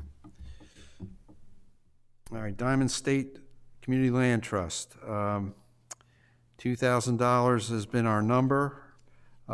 We didn't receive an app this year, right, Sue? That's correct. We're still working with them. Yeah, but we kind of figured that this has been a perennial thing that Levy Court has supported, so we plugged in 2,000 again for that. Go ahead. I'm sorry, Commissioner Maston. What is the Diamond State Community Land Trust? The Diamond State Community Land Trust is a affordable housing provider, and essentially what they do is they will acquire properties and either build or have, if there's a house already on the property, they put the land portion of the property in a trust that says it basically has a restrictive covenant that could only be provided for low and moderate income housing, and it basically takes the value of the land out of the purchase price of the property. And so then they make housing units themselves available at significant savings because the land portion of the value is held in trust. And so that's their mission, is to provide low and moderate income housing for people. Home ownership, I should say. That's their goal. Thank you. Mhm. Okay, is 2,000, or should we wait on the app for that, or try to? I was gonna, if you approve the 2,000, I was gonna tell them that to get the money, they were gonna have to have the app. I mean, turn in their application, so. Yeah. Is that fair? Yeah. Okay, very good, thank you. Dover Pipe and Drum Corps, this is part of the Dover Fire Department. I'm sorry, yeah, Dover Fire Department, yeah. And it's support of $500. I think the one year we actually helped them with a trip or something. No, the first Or year we helped equipment. them buy uniforms and stuff. Okay. That was the 2,500, and then since then we've been giving them $500, and they do a good service. They perform at not only in parades but at funerals and special events, and they're all volunteers, so their fundraising is very limited. And that's what they asked for, was 500, so we're matching their request. Dover Interfaith Mission for Housing, and we've provided a grant in 2020, FY 2020, of 1,000. In the current year, it was increased to 2,500. This year, we received a request for 5,000, and we're recommending that we rounded at 3,000, and similar to what we provided the Code Purple. Everyone's familiar with the Interfaith Housing Mission? Sure. Is that okay? Good number? Okay. The Food Bank of Delaware, $2,000 has been the number. That's what they're requesting, and we're recommending that we match their request. Frederick Mr. Senior. Pettit-Monge? Yes, sir. On Food Bank, Yes. I mean, I'm looking at their application. I don't see anything that indicates why they're only asking for $2,000. But I know this past year they've held 5 events in Kent County. This coming year, they've already planned 4 for the first 6 months. Is there any way we can increase that? Well, I'm sure you can if it's, we were just matching it because that's what they asked for, and that's what our history had been. And, they do provide us a budget that shows what their other revenues are and everything that they expect. And also how they're going to spend the money. So, but they didn't indicate a shortfall. But if there was an interest in Levy Court to do something more, I mean, that would be, your prerogative.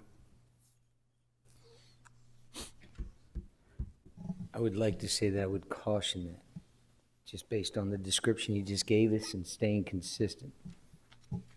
I'd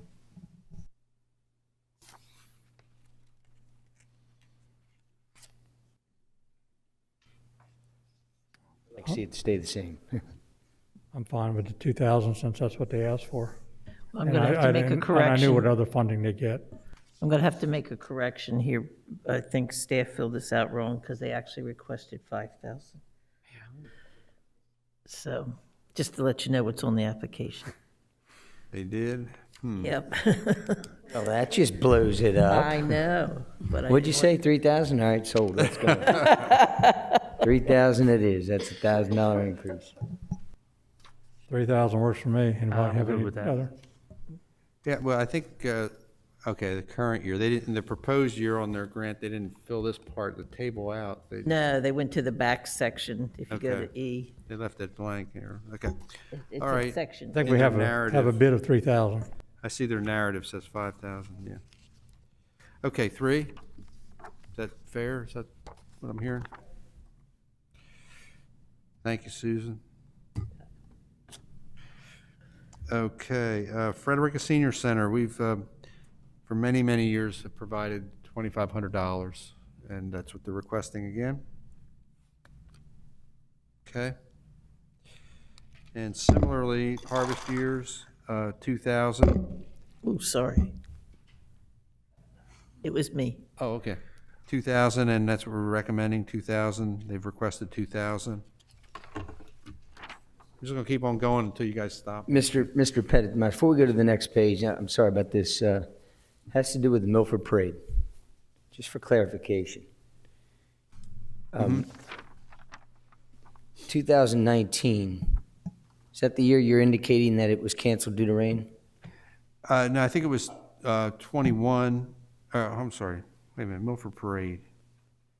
2020 was canceled and to rain or some kind of weather in 2021.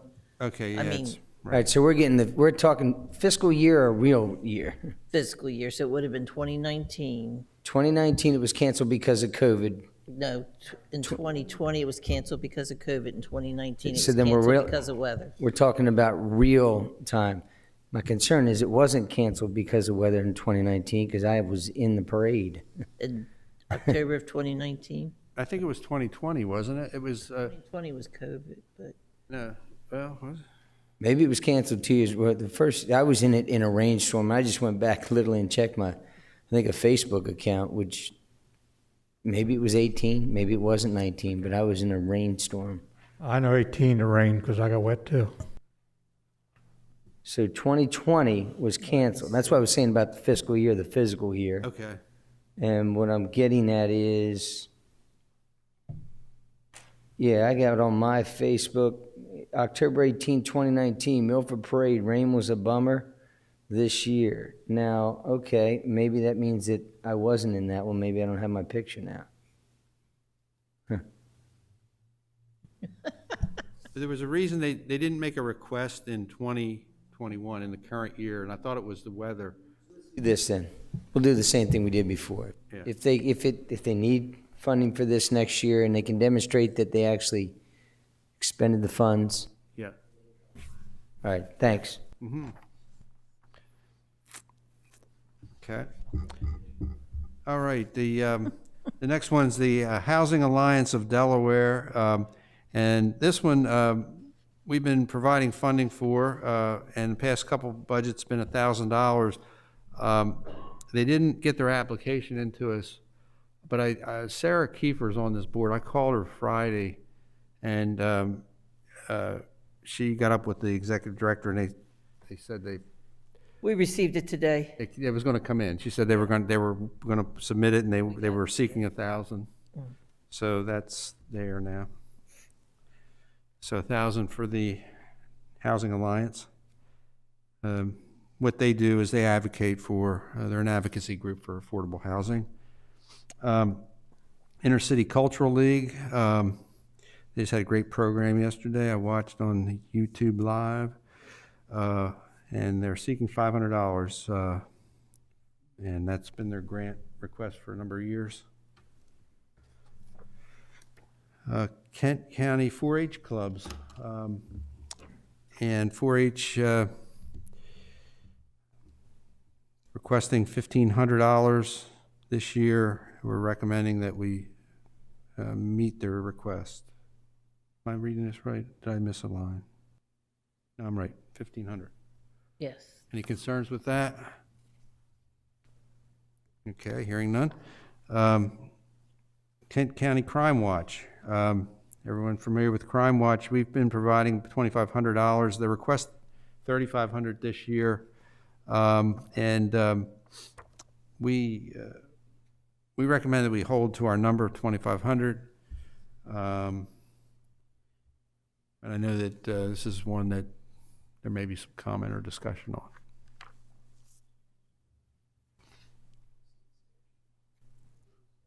Stay at 2,500. 2,500? All good? Okay. All right. The next is Kent Sussex Industries. We've always supported them at a $1,000 level. They did complete an application. They don't indicate an amount, but we're recommending we match the $1,000 again. everyone, I'm sure, is familiar with KSI, what they do. Kent Sussex Community Services is an organization that did not file an application again this year. Past couple of years they have not, so we're recommending no funding for that. The Lillian Smith Senior Center, $2,500. They actually requested $3,500, but our number has been 25, and being consistent with the other senior centers like Frederica. Any comments on that or concerns? Okay. And Mamie Warren, same situation. Mamie Warren's requesting $2,500, and we're requesting that we provide $2,500. The Milford Community Hearts Unlimited hasn't filed an application in a number of years. We're not sure they exist anymore as an organization. They probably won't be on the list again after this year unless they file a new application. Milford Museum, $500 is what we provided in the past, and that's what they've requested again. And Milford Senior Center, $2,500. The Modern Maturity Center, we've been providing past two budgets, $4,500. They did file, but they didn't indicate an amount, so we're recommending that we stick with $4,500. Mr. Pettimaj? Yes, Commissioner Angel. Due to the COVID, they were able to hold their fundraiser this year, which in excess has brought over $100,000 to help run those programs. And since they support all the other senior centers with meals, and they have the Meals on Wheels, one of the greatest things we have in Kent County, can we bump it up at least 500?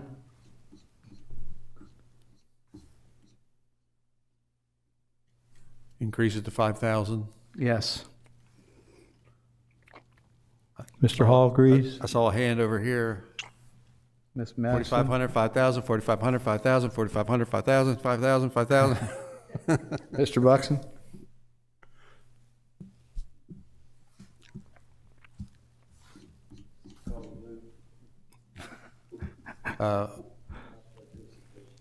Raise your hands if you're in Can I have for a 4,500. consensus for 500 extra?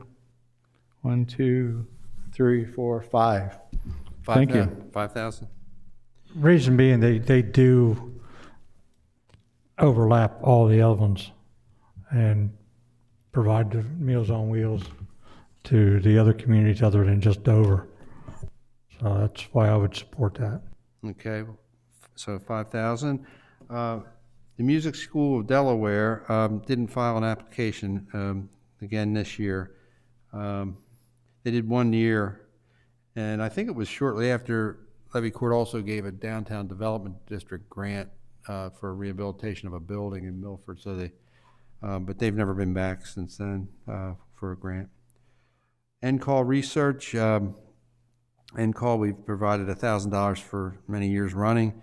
Susan, did they get an application in yet? Yes, they did, and it came today, and they had asked for 3,500. 35 is what they're requesting. Everyone familiar with NCall and what they do? Okay. We're recommending 1,000, but as Susan just mentioned, they've asked for 3,500. Is there any change to that? Seeing none, 1,000. People's Place 2 did not file again this year, so we'll go 0 there. Read Aloud Delaware's 500 is our level, and that's what they've requested again. Ronald McDonald House, for many years, we've been providing $2,000 for them, and they usually come. I'm not sure we were able to bring them this year because of the situation, but they usually come once a year and give a presentation and tell you about how many families they serve from Kent County, and it's always significant. And they're up at AI DuPont Hospital for children. Smyrna Clayton 4th of July. They did submit a request for 600. However, their event for the current year was canceled. And so we were recommending that we tell them that they use what they get last year. But any thoughts on that? Oh, good, okay. Excuse me, Mr. Pettit-Demange, being chairman of the July 4th, I have no problem with not getting 600 this year. Okay. Very good. Thank you, Commissioner. The Arc of Delaware, and this is an organization that provides services for individuals with cognitive difficulties. We provided $1,000 in the current budget. We didn't receive a request this year. Did we get anything today, Susan, on that? No, we still don't have it. Okay.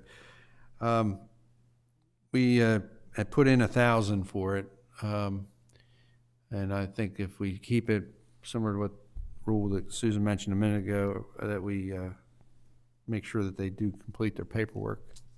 Mr. Pettit-Demange, they lost one of their main people the last 14 months or so, I believe. So I'm not sure what has transpired since then, and of course COVID, but I'd still like to see them get something. Hopefully they can rebounce and regroup and do something for the following year. So I'd like to see them at least get 1,000. Okay. We have them down for 1,000. We just going to tell them they have to do the application to get it. Any concerns? Okay. None. The next is the Shepherd Place, and $3,000 has been our amount for several budgets now. That's what they're requesting again this year, and we're recommending we meet that. The Magnolia Heritage Day and the Wyoming Peach Festival, both listed there, similar to the other parades and events, didn't happen this year. They didn't file an application, neither one of them, we believe, because they're holding the money, and they're will apply it to their event if they have it this year. Okay. And the YMCA of Delaware, we've provided some support to them for several years. The current year it was $2,000. As of Friday, they hadn't submitted anything. Did we get anything? They still have not. Still haven't submitted. We spoke with Dave Haley or whatever, and he was supposed to get something to us. We were hoping by today, but we still did not get it. Okay. So we left it blank right now. We're not sure what the commissioners wanted to do with the YMCA grant. Right.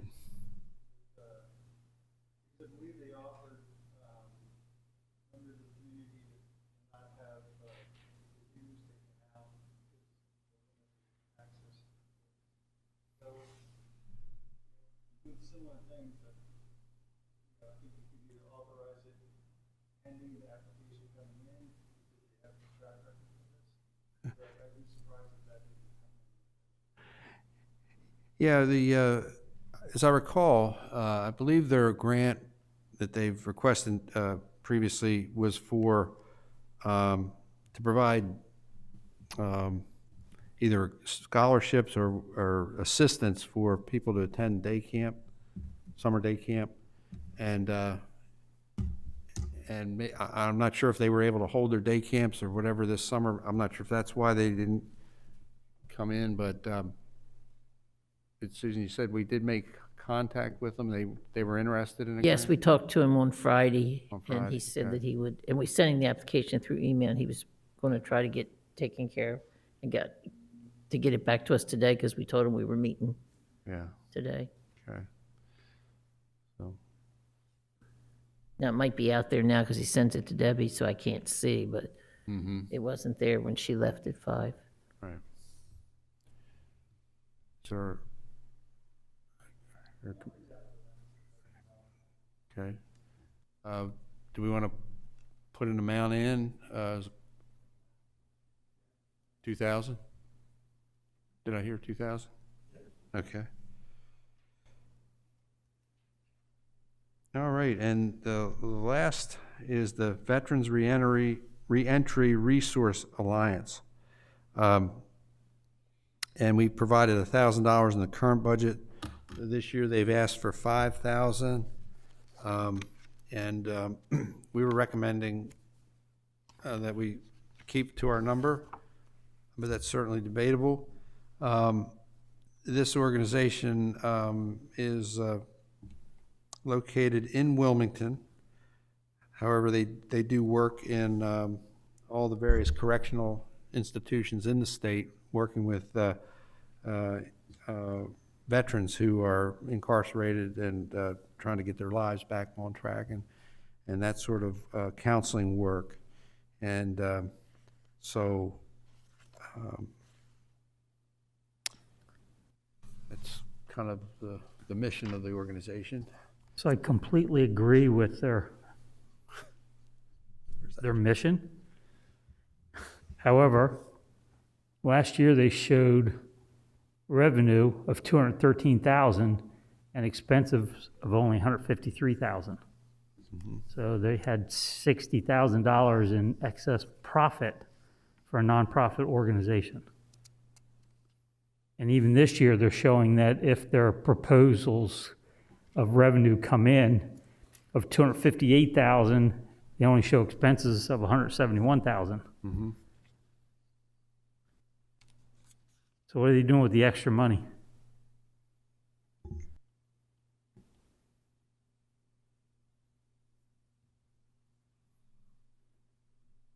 I'm not sure all their revenue came in. I'm looking at the third sheet, which is a summary, and in the current year, they're showing a deficit of 61. But then there was a carryover from the previous year of 57, or almost 58,000, so they still showed a net deficit of $3,447. But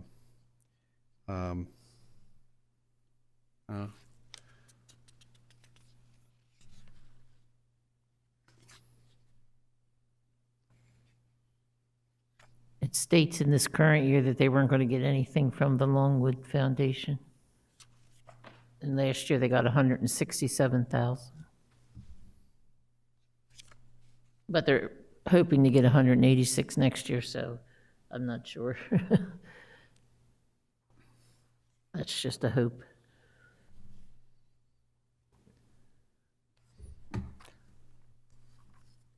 I'm okay with where it is. I'm sorry, Commissioner. I'm okay with where it is. 1,000? You okay with that? Okay. 1,000? Okay. Mr. President, or Mr. Pettit, whomever. Going back just a bit, I held off from voting on the Modern Maturity Center because I wanted to have a clarification from one of the senior centers in my district, who I work closely with, and that's Frederica Senior Center. They do a lot of really good things. And you mentioned that the primary reason was Meals on Wheels, and that's a great organization, and their efforts are tremendous. But as I was pretty sure, and I'm now certain, Frederica doesn't share in that, which is okay. That doesn't mean that we shouldn't support the Modern Maturity Center. But Frederica is doing it on their own. And so we're under budget fairly significantly, and in a semi-minuscule way. They have a new pantry. They have a COVID pantry for Frederica Senior Center. If we increased the Modern Maturity Center by $500, I'd like to increase the Frederica Center by $250. That's it. Referencing the same reasons we did for the Modern Maturity Center. Mr. Buxton, so Frederica has their own Meals on Wheels program? They don't utilize the Modern Maturity Center one. So in that thought, I would also like to increase harvest years from 2,000 to 2,500 to make it equitable with the rest of the senior centers in the county. They also have their own food program. As a matter of fact, they're feeding my in-laws 5 times a week with one meal that they're able to spread over 2 meals. So I'm sure that my in-laws are getting fed. So I'd like to increase harvest year senior center to 2,500 to match the other senior centers except for Frederica, which now is going to get $2,750. So does that mean we raise all of them by $250? Raise all of them? Well, I don't know how the rest of them are with the Meals on Wheels thing, if that was I guess that was the basis of this conversation, but. I can clarify what I know in a text that I received before Commissioner Sweeney made his statement. The only other I asked about Modern Maturity Center and their service, which is commendable. Asked about Milford. They do serve Milford. The exact words were Frederica and Harvest Years are the only two that they're aware of that operate separate. So his statement is accurate, based on the information I have. Mr. Maston? Mr. Maston. For everyone's information, Lillian Smith is going to be a distribution point for food for our area. We've been approved by Modern Maturity. We're waiting for the Department of Public Health to come in. The freezers are in place, the electrical's in place, and we met last week, and we're going to have a handicap ramp put on the backside because there's going to be so much food that's going to be carried in, but it's actually going to be prepared in Clayton and distributed from Clayton. And I suspect that's why Mrs. Bruner's asked for additional funds in the budget this year. How do they distribute people? Do they pay people to distribute it? It's all volunteers, and Representative Carson and Senator Ennis got the senior center a new van. Okay, they may be eligible for the Senior Center Transportation Fund, so they might want to reach out to the Delaware Transit Corporation and see if they have a van for to transport. That's part of what Harvest Years does, is transport food. So Something new for our area. Apparently, the Peach Circle group had been doing it, and it's not been working very well. The facility is old, and it was going to cost more to upgrade it, and Lillian Smith was sitting there ready to go, short of the sink, refrigeration, and some electrical work. It says in their app that they will be beginning a meals distribution of between 75 and 80 homebound meals per day, Monday through Friday, working with Modern Maturity Center. And the new van that they acknowledge they purchased a new van with state appropriation money. That is correct. Their membership at Lillian Smith has gone from 25 to 105. And with COVID, it was creating quite a problem because they couldn't get there and be able to eat. But they were still providing some activities while maintaining social distancing. did you know Mrs. Smith? I'm sorry? Did you know Lillian? I sure did. I used to mow her grass.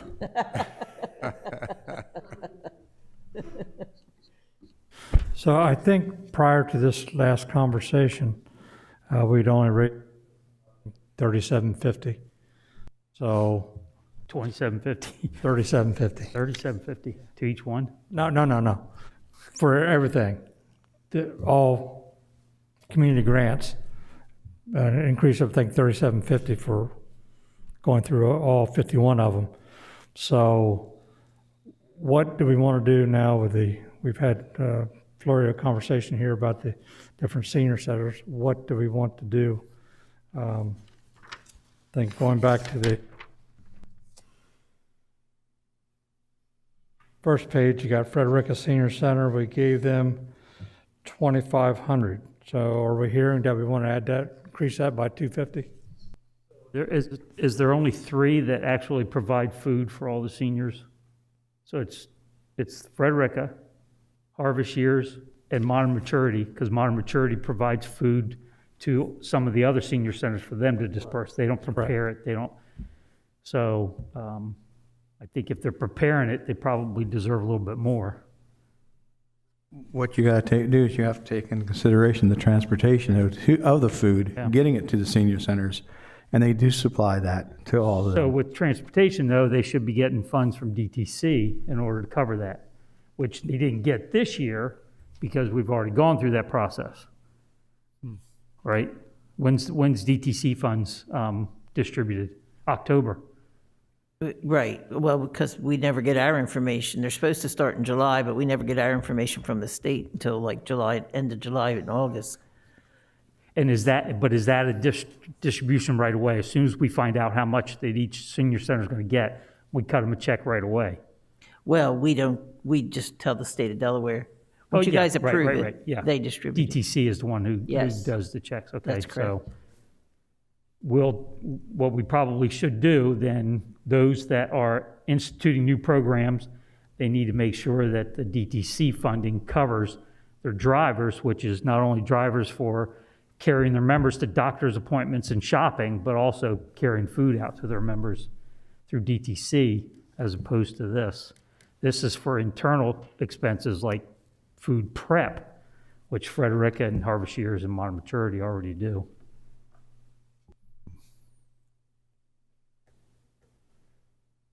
So where are we? So you're gonna, yeah, so where are we? Things right a little bit, but we're gonna work on Lillian Smith in the future, and we're gonna go keep we're gonna keep Modern Maturity Center where they are. We're gonna go 250 on the other two. No, we're gonna go 25 on Harvest 500 and 250. and 250 on the other What's one. the discussion? So 2,500 Harvest Years, 2,750 to Frederica. Frederica has nearly 1,800 members. Yeah, Harvest Years is, they're close to 1,000. Okay, so for Frederica, the request is for $2,750. $50 increase. Yeah, It 20. really is. It's more of a symbolic gesture to say, keep doing what you're doing. Yeah, so the grant amount would be $2,750. Any concerns? Okay. Modern And- maturity, 5,000? Hold on a second. So the Harvest Years request was to go from 2,000 to 2,500. Correct. Any concerns?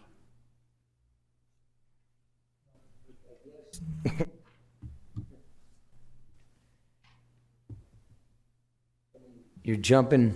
Again, we're nickel and diming 500, 250. And I didn't hear the 500 jump.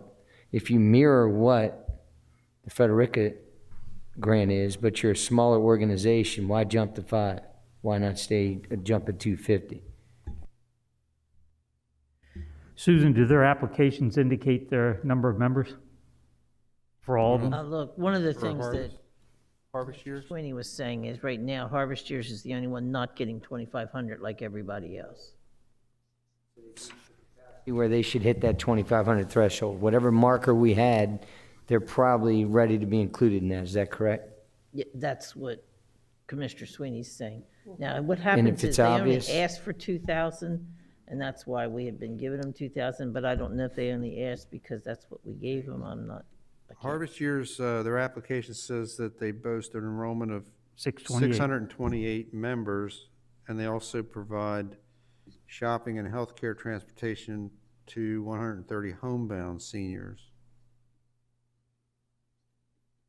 Get out of the way. You got. I mean, seriously, we're haggling over 250. I do want to brag on Frederica. 150 meals a day, 400 meals served for free to low-income seniors. Just an example. So, anyway, I'm getting out of the way of the vote. If you want to do 5 for Jody, then just bring it. It's not a negative either.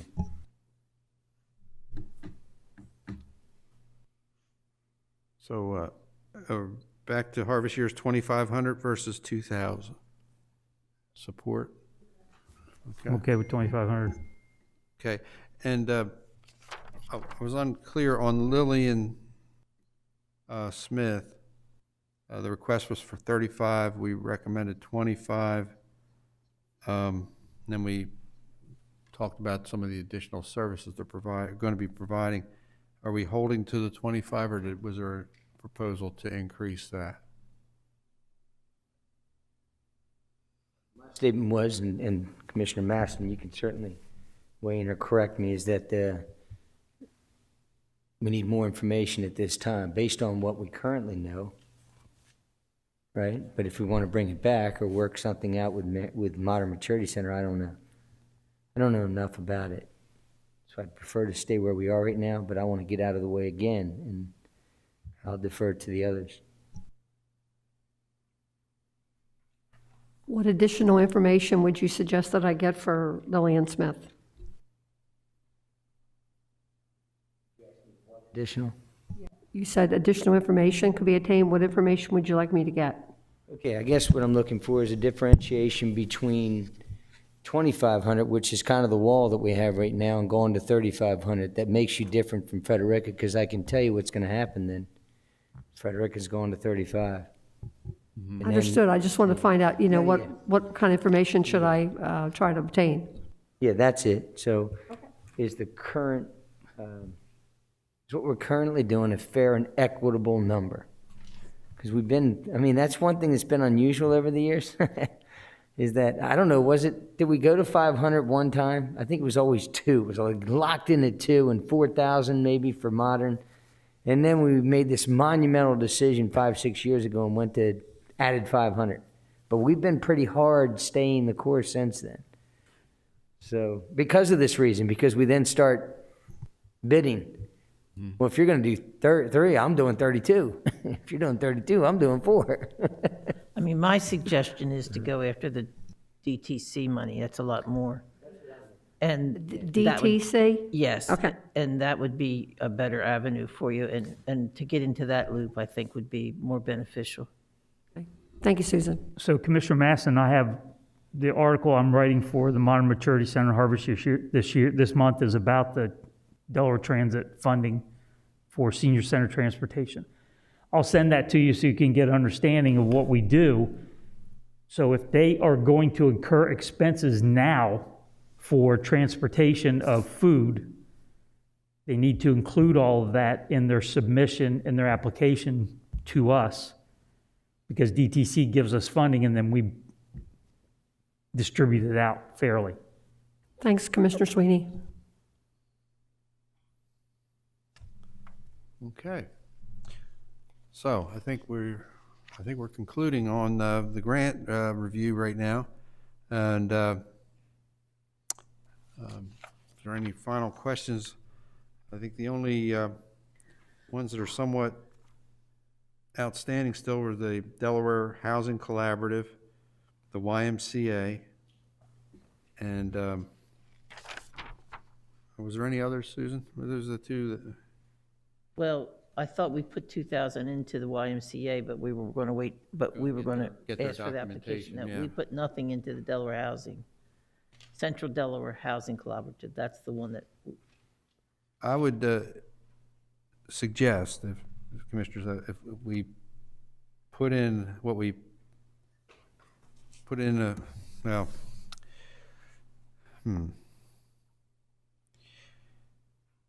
we provided them a grant this year of 2,000.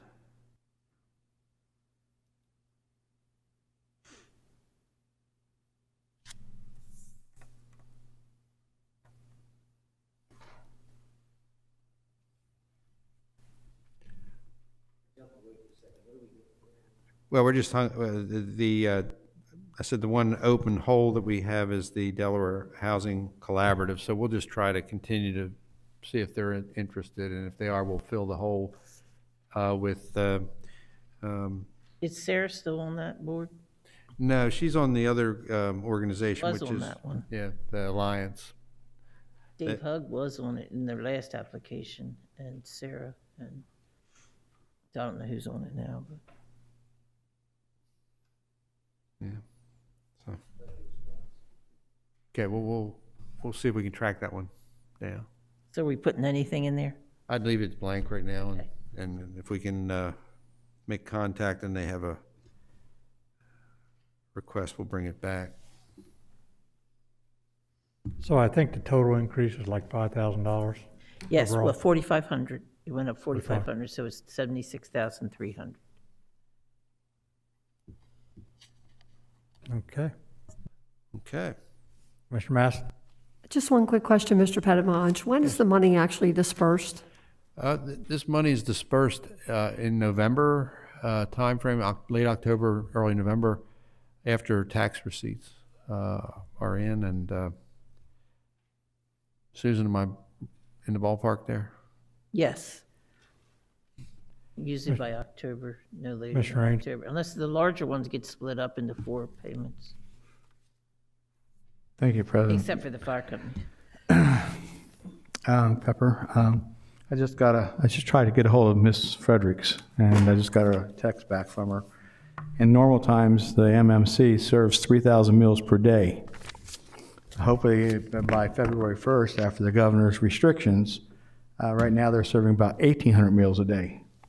So, due to the time frames, it has constricted their times, and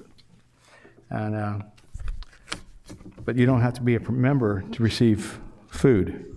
So, but I did ask her for a membership. I haven't got that, but I know it's way up there. We are the largest senior center, MMC is, in the United States by far. So they do it bigger, better, and best than anybody that I've seen, and that's why I'm saying, because they lost their major gala this year, though they're fighting for money too and grants. So, but I wish I got this a little sooner. Just wanted to inform you all. Thank you. Anything else? Seeing nothing else, I guess we'll adjourn the executive session or the workshop. Yes.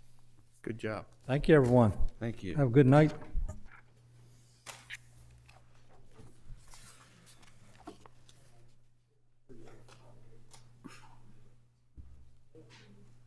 Conference recording has stopped.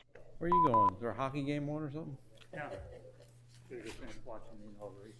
Oh, okay. See you, Jody.